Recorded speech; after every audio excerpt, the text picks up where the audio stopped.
please subscribe and don't forget to press the bell icon to get notified whenever we upload a new video. Let's go straight to the top story this evening. What was a very surprising move over the weekend when you had the Reserve Bank and SEBI releasing simultaneous statements in an attempt to talk up the markets and calm some trade nerves. But that did little to stop the sell-off as stocks fell for the fifth straight day today. The Sensex lost over 500 points, the Nifty is below the 11,000 mark, and both indices closing at their lowest levels in 2 months. Mid-caps and bank stocks saw some sharper cuts. In fact, financials accounted for 80% of the market's fall. So the question is, what is spooking the market? Let's take you through the triggers. Today, it was a heady cocktail. You had crude oil prices hitting their highest level in 4 years. Brent now above $80 a barrel. Global markets were weak because of trade tensions, and back home, fears over liquidity remain in the debt market, and the situation at Island FS is only adding fuel to the fire. So joining us now to discuss the issues that weigh the market's mind, our team of in-house experts. Let's go across to Lata, Anuj and Manisha. Anuj, I'm coming to you first because I want to talk about the action on Dalal Street. It is very clear you had statements jointly being issued by the regulators, SEBI and RBI. You had the finance minister tweeting before the markets opened this morning that the government was watchful, that the government would step in to try and provide liquidity if required. And yet, the bears seem to be in total control. Well, there are market cycles and there are market cycles. This is one of those cycles which is playing out. And frankly, it's classical case of market moving ahead of the curve. The market peaked out and moved from greed to fear in a matter of a month. It moved to a put-call ratio of 2, and we were worried that perhaps something is amiss here. Triggers always come later. The market senses it first, and the market did that. Now we are, of course, talking about crude, rupee, debt freeze. This market knew about it all along. And the best example of that is the way some of the large haloed stocks have fallen. Nothing is sacred in this market. Bajaj Finance is now corrected 25% from highs.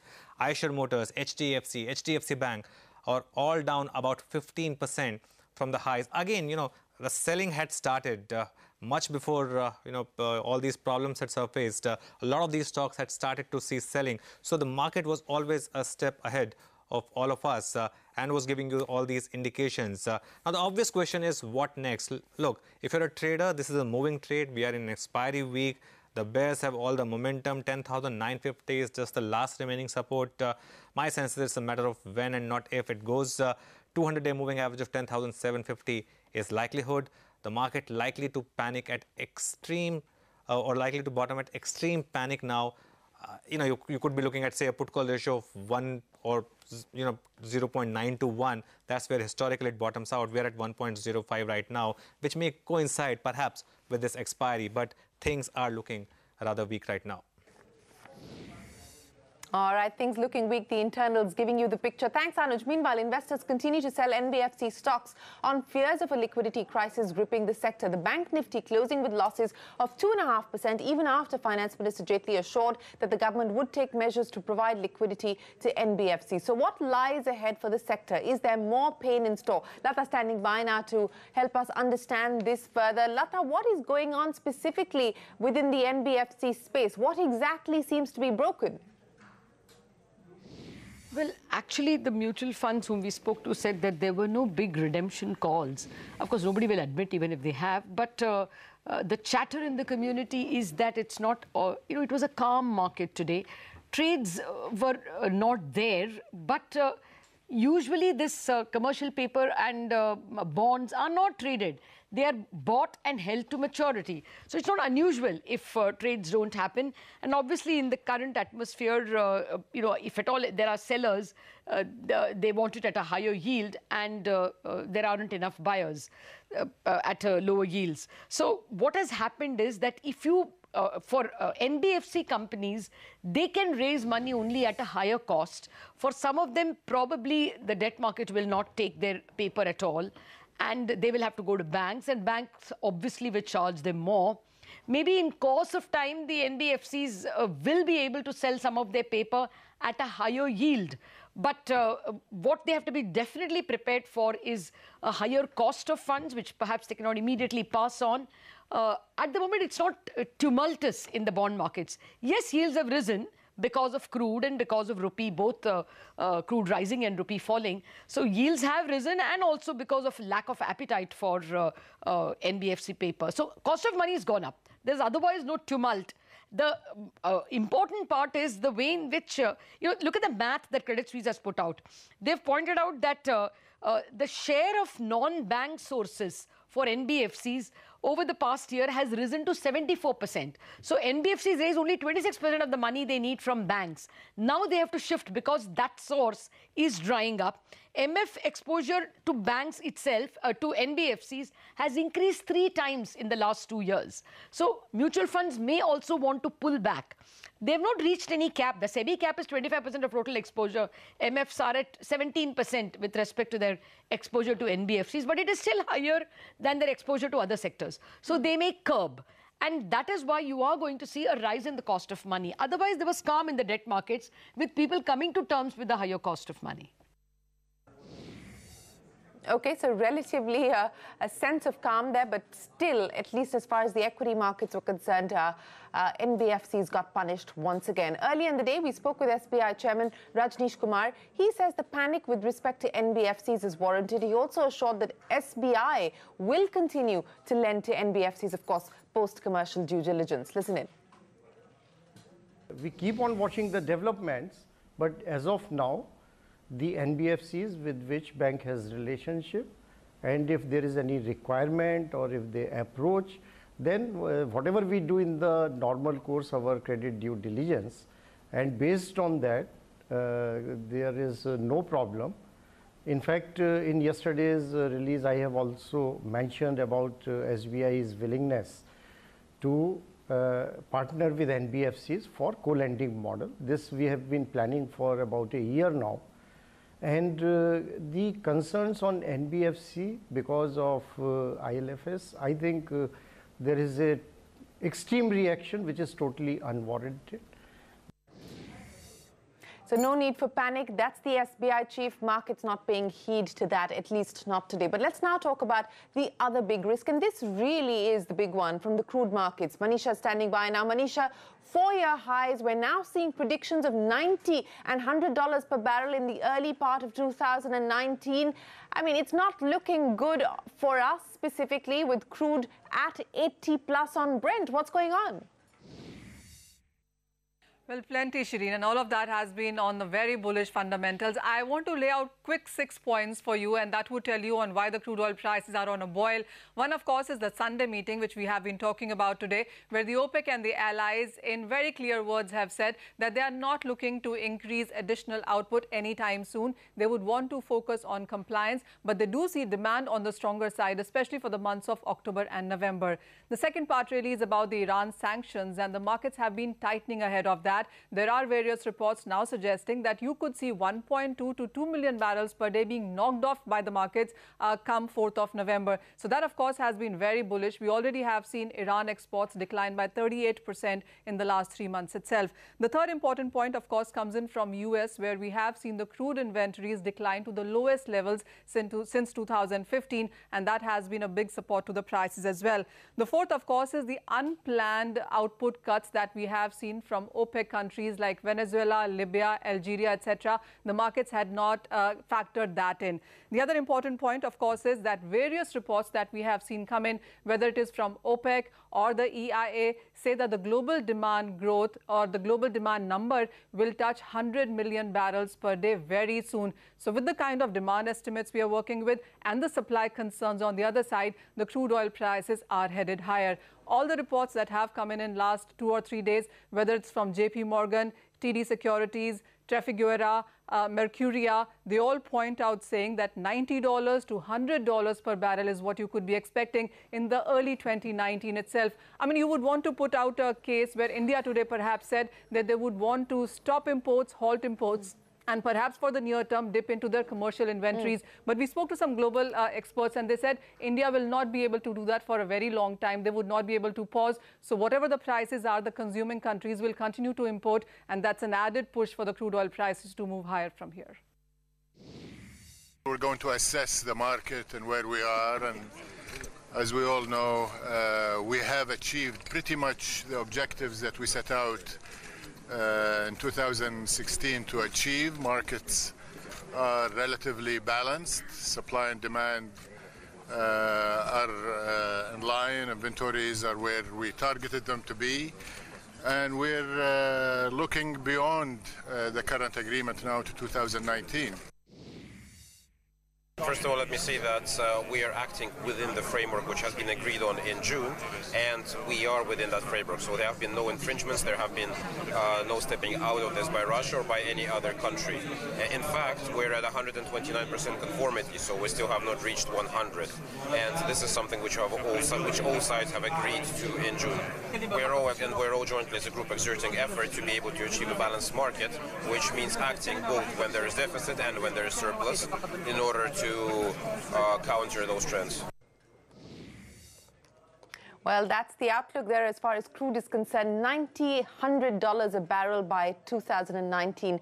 That's the street view now. But from crude to Mint Street, where the rupee had another weekday of trade, albeit we haven't seen the kind of dramatic sharp falls that we've been seeing, ending at about 72.63 against the dollar, breaking its two-day rising streak. This despite a fall in the dollar index, suggesting a loss in domestic equities, as well as fears of further escalation in the trade war as a key reason behind the fall that we've seen. 72.63 is where we closed for the day. Meanwhile, in a bid to stem the fall in the rupee and rein in the current account deficit, the government is close to finalizing a list of commodities that will attract higher import duty. Sources tell us that non-tariff restrictions may not be on the table at the moment. So what could attract higher tariffs? Precious stones, certain types of steel. Remember, the Steel Ministry has in fact recommended higher import tariffs. Electronic goods, high-end smartphones, etc. These are all candidates that are being examined. That list is in its final stages. Sources also tell us that further import curbs on gold unlikely.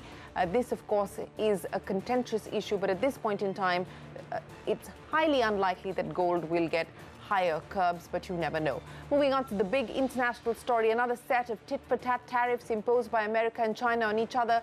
Imports today, while America imposed tariffs on an additional $200 billion worth of Chinese imports, China retaliated with tariffs on American goods worth $60 billion. This was expected. It's just come into effect today. China has also accused the U.S. of engaging in trade bullyism and intimidating other countries to submit to its will through such measures. Global markets, by the way, reacting to these developments in the tariff escalation. Markets in Australia and Hong Kong, which were open for trade today, ended in the red. Europe was no different. The FTSE, the German DAX, the French CAC, all trading with losses. A quick check of the U.S. market action now. That's Europe for you. And let's bring up the U.S. markets and tell you how they are currently trading down in the red by about 0.5% or so. And back home, India and America may be closing in on a trade package soon. Officials from the USTR are back in the national capital to discuss and iron out differences between the two countries. This comes close on the heels of India deferring retaliatory tariffs against 29 American products worth $235 million till the first week of November. Ritu joins us now with more. Ritu, is there a ray of hope for India in trying to negotiate a trade package with the US?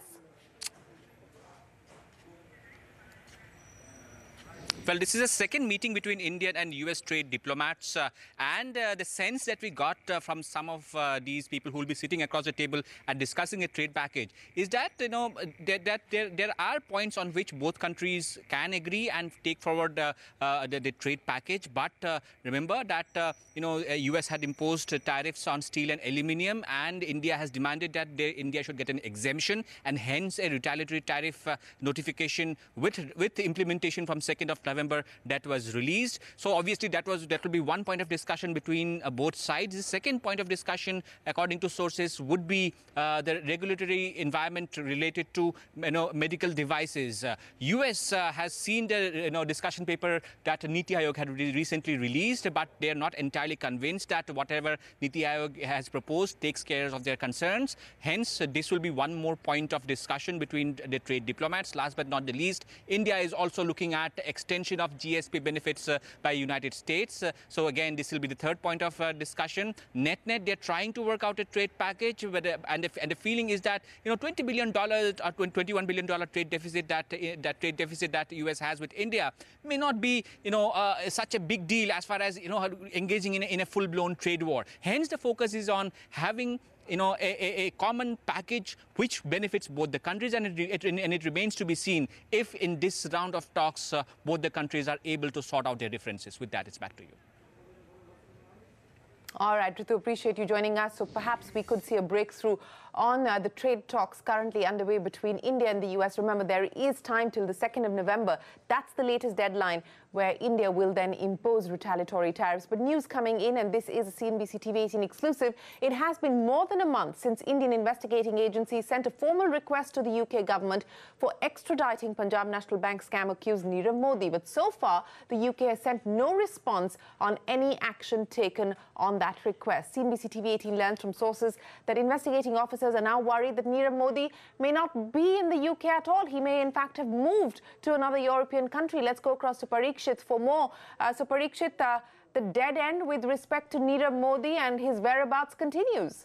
Well, in the first week of August, the UK government had informed India that, yes, Nirav Modi is in the United Kingdom. Following that, both the CBI and the Enforcement Directorate sent extradition requests to the British Home Office. But now we're given to believe that it's been more than a month since those requests have gone, and there has been absolutely no response from the UK Home Office. In fact, there is no acknowledgement on whether a notice has been served on Nirav Modi, whether Nirav Modi is now in the country, whether he has been asked to appear before the Home Office, or whether any kind of detention has also been taken, or the road ahead for that matter. So this is really worrying officers here in New Delhi, and the worry is that he may have actually moved out of UK to a country like Belgium for that matter, and he may use the laws of those countries to evade extradition altogether. So it seems the extradition process has reached a dead end in one way, and it would be difficult to extradite Nirav Modi and Mehul Choksi in the days to come. Mehul Choksi, remember, is in Antigua, and we're also learning that there is no response from the Antiguan government as far as his extradition request goes as well. Oh, absolutely. No response from the UK government to India's extradition request when it comes to Nirav Modi. And now investigating officers telling Parikshit that he may not even be in the UK anymore. Similar story with Mehul Choksi. We know where he is, but no breakthrough on him heading back to India. Up next, Yes Bank's board is all set to meet on the 25th. Sources say key issues on the agenda are Rana Kapoor's future role and the search for a new CEO. That and more when we get back.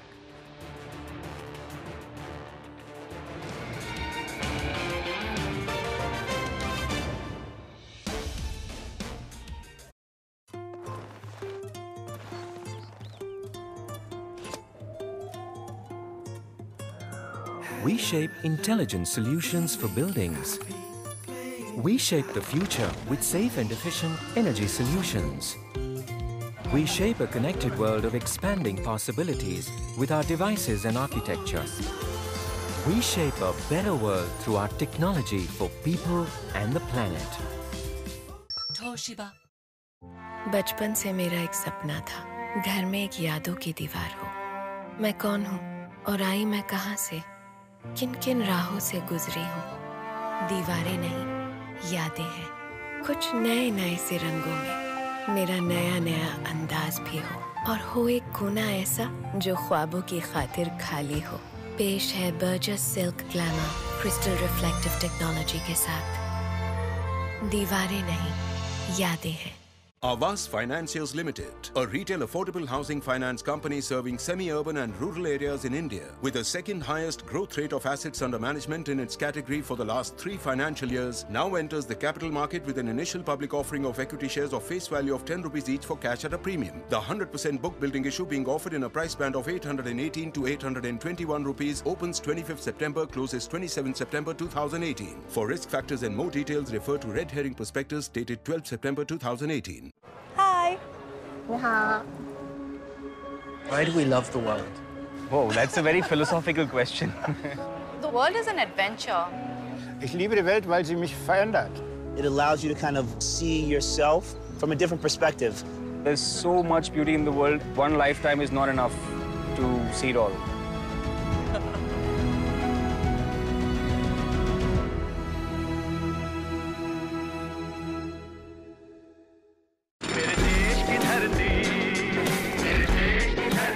अब भाई India तो एक under construction country है।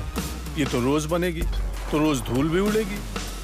इसलिए Berger anti dust paint, dust guard technology जो धूल को दीवारों पे टिकने ही ना दे।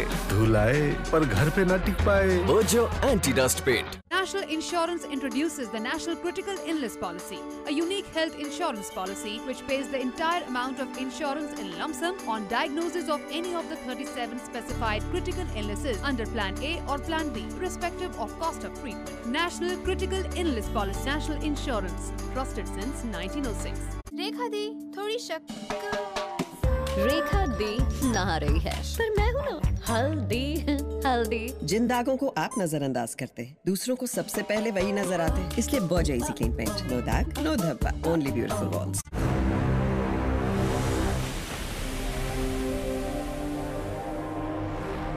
Fastest cooling at 36 meters per second. Luxurious 8 seats. Class-leading shoulder room. Smooth as a shark, silent as a shark. Marazzo.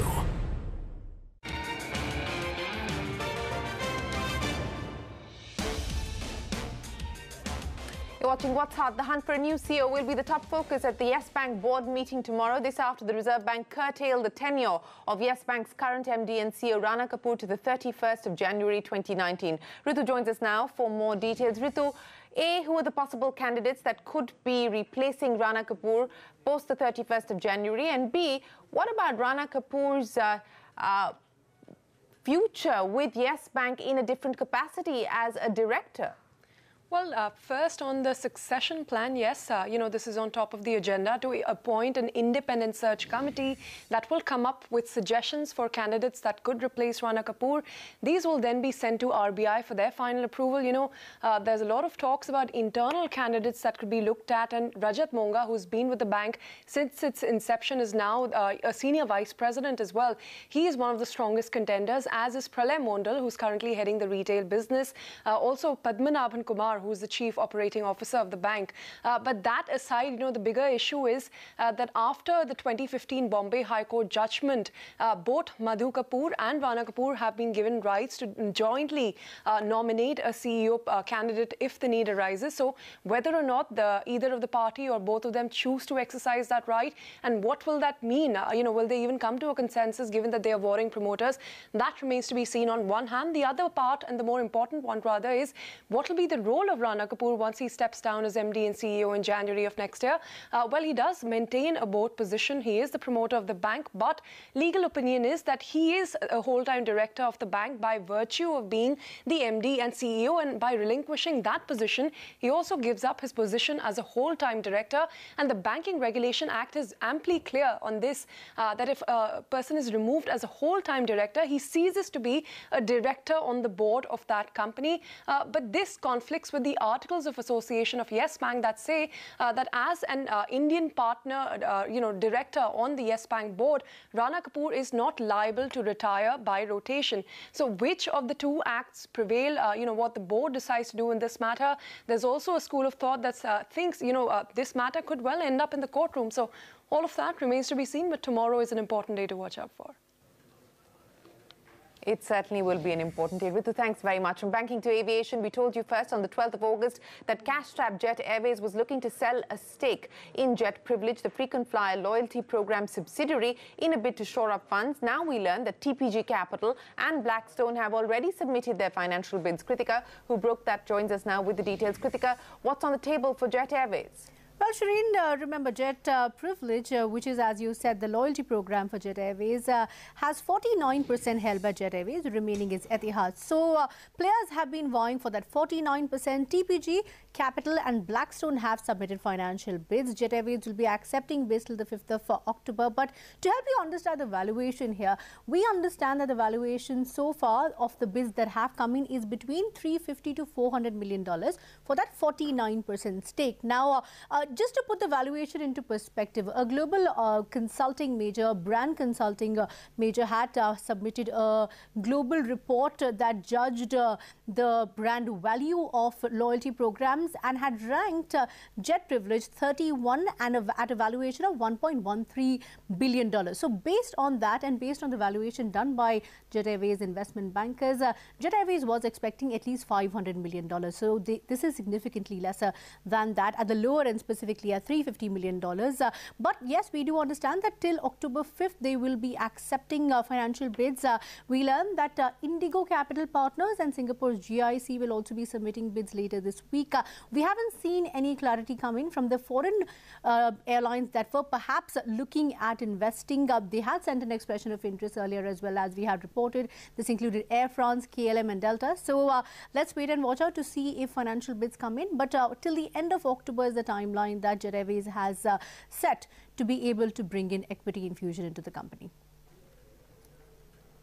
All right, Kritika, thanks very much. But here's the latest in the Rafale deal. The Congress party stepped up its attack on the government days after former French President François Hollande revealed that the Indian government was the one that suggested Reliance Defense as the offset partner and that France did not have a choice. A delegation of Congress leaders met the Chief Vigilance Commissioner to submit a memorandum seeking a probe into the deal. The BJP hitting back, calling the allegations now an international conspiracy. Take a look at the war of words. Well, the war of words continues, but there are questions that the government will need to answer on why HAL was dropped and why there was a new offset partner that was announced, whether it was Dassault Aviation's decision or not. These will be questions that the government will have to answer as the Congress steps up its attack. With that, it is a wrap on this edition of What's Hot. Up next, the bears tighten their grip on the Lal Street despite RBI and SEBI's efforts to calm the markets. The Sensex and the Nifty ending at 2-month closing lows. Markets today, the fear factor. Up next, we'll see you again in 30 on India Business Hour.